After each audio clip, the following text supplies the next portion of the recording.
अवध पंच में मधुकर उपाध्याय के राम राम भैया। पिछले इतवार का हम कहे रहन कि यह बार हम सीताराम पांडे के और उनके अवधि में जो गद्य के किताब है, आत्मकथा है, ओकरे बारे में बात करब। लेकिन हमें लागत है कि उ बतिया करे से पहले कुछ और चीज़ के बात कैले जरूरी है। उसे सीताराम पांडे का समझे में और उनके किताब के महत्व जाने में मदद मिली। ओकरे लिए हो सकता है एक आध दो हफ्ता और इंतजार करे पड़ जाए, लेकिन वो इंतजार करब समझ में आई जब हम वह किताब के हिस्सा पढ़ब, तब दिखाई पड़ी कि हम जोन कहत रहन पहले ओकर कहाँ से तार जुड़त है सीताराम पांडे से, अवधि से। तो यह बार बात कैलिन जाए कि अवधि भाषा तो ठीक बा, भाषा है और सैकड़न साल से है, ओके कोनो समस्या नहीं है। ओपे बहस करत है जे ते आपन नासमझिए प्रदर्शित करत है, काहे कि अवधि का जे महत्व न दे, जे न समझी कि अवधि कितनी बड़ी पुल के तरह के चीज़ है जोन तमाम हिस्सन का, अलग अलग हिस्सन का जोड़त है। लेकिन भाषा कैसे बनत है? भाषा तो जब मने जोन बोलत है ओका तो मने कह दिया था कि बोली हो। भाषा कब बनी? भाषा बनी जब ओकर एक लिपि हुई जोने मुँह लिखी जाई, और जब लिपि हो जाई भाषा का बोली के भाषा बने के प्रक्रिया शुरू हुई, तो उमा फिर व्याकरण आकरण आवत है, उकुल बाद में बनत है। पहले मने बोलबे करत है, लिखत ओकरे बाद है, व्याकरण ओकरे बाद आवत है।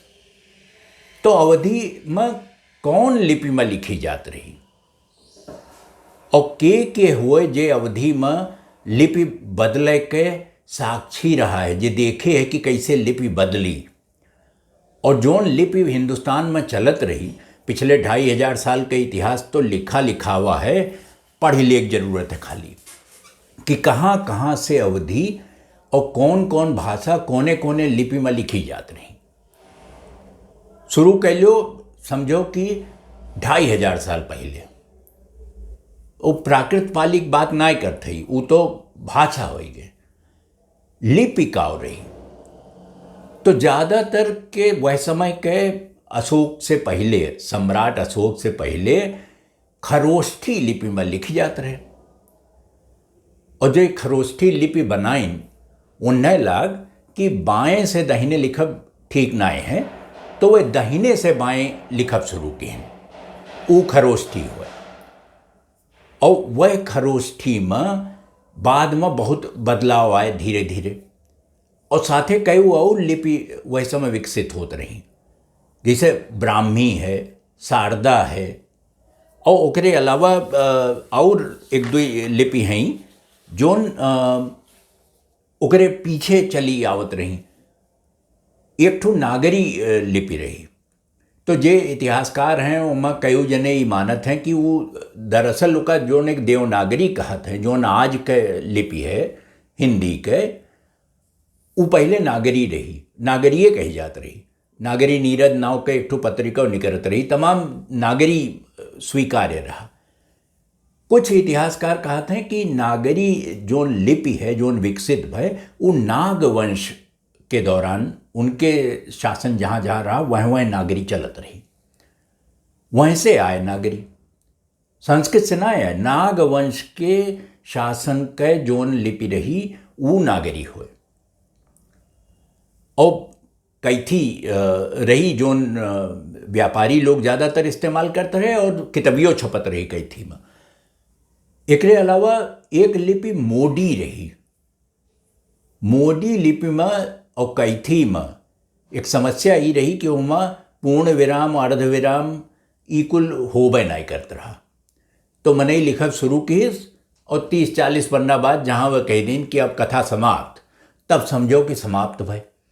अब एक पढ़े में बहुत समस्या है, काहे कि कोनो शब्द कोनो दूसरे वाक्य के शब्द ले जाए कि दूसरी जगह जोड़ दो तो अर्थ वह उल्टी है। तो वहाँ एक समस्या रही, वो मोडियों में रही और वो कैथियों में रही। कैथी में जैसे छोटी ई के मात्रा और बड़ी ई के मात्रा दोनों एक ओर लागत रही। ये ना कि एक ठो बाई ओर लागे तो छोटी ई और दाहिनी ओर लागे तो बड़ी ई। वो के खाली डंडिया के साइज जो है उतनी छोट कह दें तो छोटी हो जात रहा और बड़ा कह दें तो बड़ी ही हो जात रहा। अब हम जैसे बताए रहें कि हम हमारे एक किताब हम कैथी में छपी देखे रहें, हमारे बचपन तक कैथी रही किताब छपत रही कैथी में, ओमा यह समस्या रही। और लेकिन ओकरी वजह से हमें फ़ायदा बहुत हुआ।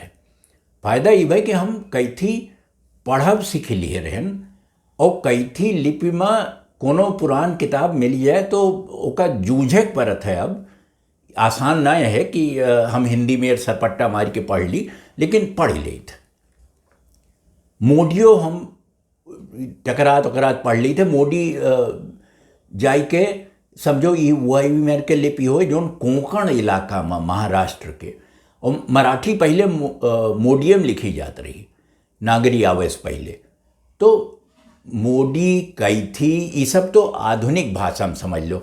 8वीं शताब्दी में नागरी आए, उससे पहले के 2500 साल पहले खरोष्ठी और 2000 साल पहले के ब्राह्मी और शारदा, ये कुल लिपि रही। अब अवधि कोने लिपि में लिखी जात रही, कोने काल में लिखी जात रही, बहुत साफ साफ तो कहूँ पता नहीं चलत। ई वह अगर पुरान कोनो रचना मिल जाए, कहूँ हाथे से लिखी, केहू घरे धरी होए, कहूँ धरोहर या केहू सजोई के रखे हुए, वो बताए ले जाए तो अलग बात है। वो दिखावे तो ये समझ में आई जाए। लेकिन अयोध्या में जैसे सदुक्कड़ी भाषा बनी कि जे जहाँ से आए लेके आई गए, अयोध्या में लिपियों सब आई गई। धर्मस्थल रहा, सब जगह से सब मन आवत रहे, जे आवत रहा अपन लिपि लेके आवत रहा, और सबके एक इच्छा मन में बनी रहत रही, हमेशा रहत, सबके रहत कि हमार नाव अमर हो जाए, हमार नाव मंदिर के दीवार पे लिखे उठाए, नहीं तो कम से कम जो ने रही आवत जाते हैं, सीढ़ी बनी है या रास्ता है, वहीं में अपन नाव खुदवाई के पत्थर में ओमा लगाई देत। मंदिर के चौखट ओखट में कहूँ नाम लिखाई जाए, समझो बड़ी बात है। तो अयोध्या के जो मंदिर हैं, अब उनके प्राचीनता के बहस छोड़ दो, 500 साल पुराने कि 800 साल पुराने कि 2000 साल पुराने कि बहुत पुराने, वो खोद खाद के मने अपन देखत हैं, निकारत हैं, जोन करें वो करें। बस खाली इतना सुनिश्चित कह दें कि इतना न खोदे कि अयोध्या खोद दे, गायब हो जाए। तो वो अयोध्या में सबके प्रमाण मिल जाते, सब लिपियन के, यहाँ तक कि जो कैथी और मोडी तो है है, वह नागरी है, ओकरे अलावा वह शारदा में लिपि में मिल जाई लिखा, कोनो मंदिर में पुरान, कहूँ आप जाई के ब्राह्मी मिल जाई। और एक आध जगह तो यह है कि वो पढ़े में ना आवत, लेकिन सब कहते कि हो सकते ही खरोष्ठीय हुई, काहे कि जे अशोक के सम्राट अशोक के शिलालेख वगैरह लिखत रहे, पढ़त रहे, वो में खरोष्ठी का इस्तेमाल है। तो ये सब भाषा लेके तो अबे की है, लिपियों लेके आए। और अवधि के सामने शायद मतलब इतनी भाग्यशाली भाषा दूसर के हुई, जके लगे चुनाव करे के सुविधा हो कि 7-8 लिपि हैं, जोन मन हो तो चुन लो। तो अवधि कैसो करत करत कैथी तक आए, कैथी से वो नागरी में आई गए, देवनागरी। अब ये बहस छोड़ दे चाहिए कि अवधि के कोनो लिपि नहीं है, काहे कि ज़्यादातर जितनी भाषा हैं उनके लिपि कहूँ न कहूँ से आवत है, डिराइव्ड है, माने एक है वहीं थोड़ा बहुत फेरबदल कई के ओका बनाई ली हैं। दक्षिण भारत के भाषा वहू के लिपियाँ ऐसे विकसित भए हैं। अब तो बंगला देख लो, गुजराती देख लो, मराठी देख लो, सब के विकास के अलग अलग चरण दिखाई पड़ जाए कि कौन के कहाँ से कौन लिपि लिए है और कैसे होकर विकास भय है। पूरी राह साफ है, एकदम दिखाई पड़त है। वह अवधि काल है।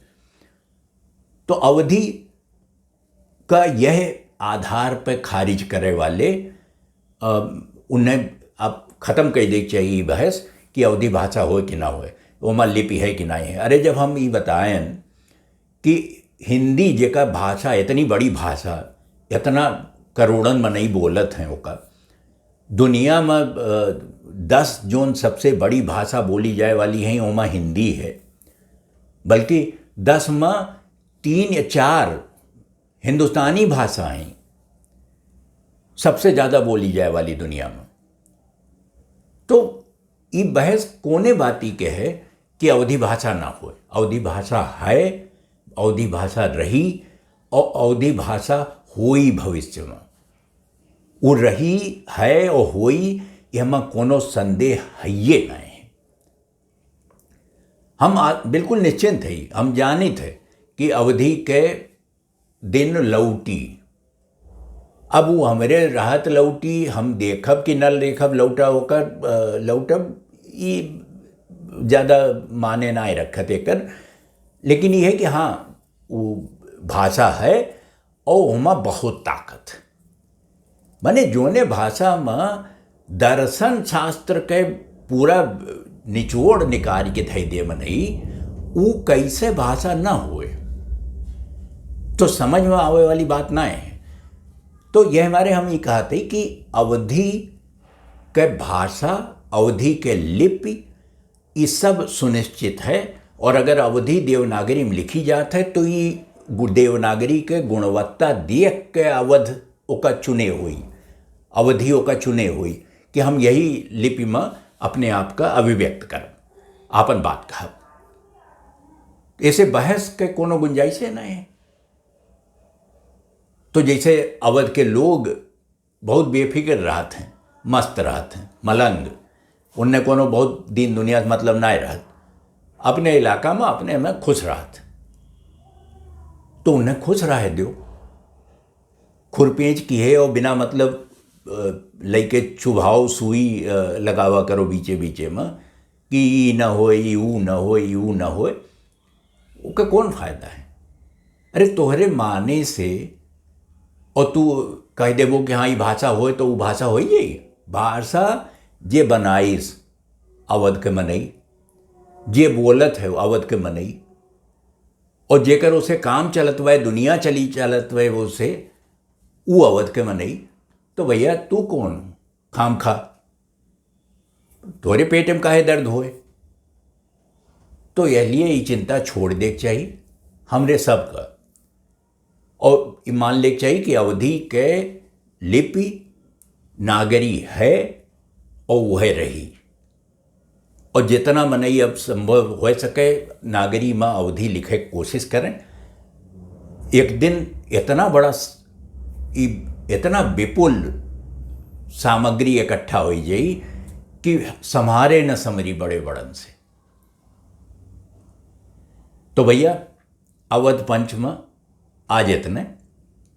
अगले इतवार का इससे पहले कि हम सीताराम पाणे वाला शुरू करी और बताई सीताराम पाणे के बारे में ज़्यादा, उनके किताबियों के बारे में, एक चीज़ और रही गए है कि वो कितना बड़ा शब्द भंडार है अवधि के, वो पर चर्चा की जाए।